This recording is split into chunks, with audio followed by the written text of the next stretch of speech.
चल जइबी ससुरा दिल नहीं सहताओगे छौरी। चल जइबी ससुरा दिल नहीं सहताओगे छौरी। हतोरा याद में एक से लोरवा झर झर झर पाओगे छौरी।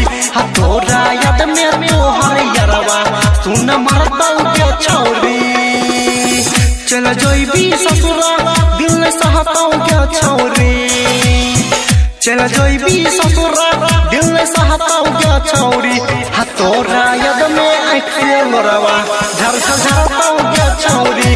हतोरा याद में तोहर यारवा सुन मर पाओगे छौरी। महिमा विजय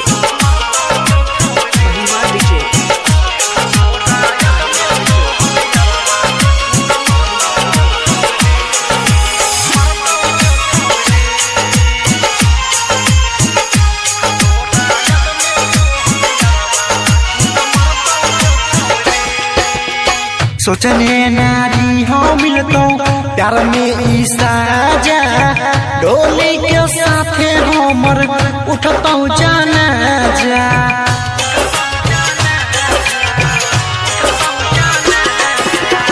सोचने नारी हो मिलतो प्यार में ई साजा। डोली के साथे हमर उठतो जाना जा। हमर सारा तोरा परतौगे छौरी। हमर सारा तोरा परतौगे छौरी। हतोरा याद में आँख से लोरवा झर झर झर पाओगे छौरी। हतोरा याद में तोहर यारवा सुन मर पाओगे छौरी। महिमा विजय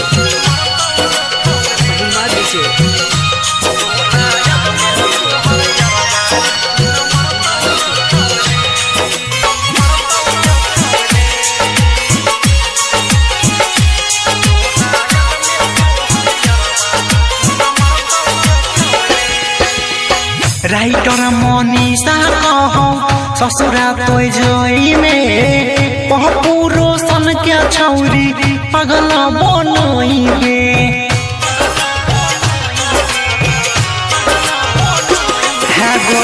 राइटर मनीषा कहो ससुरा तोय जोई में पहुरो सन के छौरी पगल बनइबे।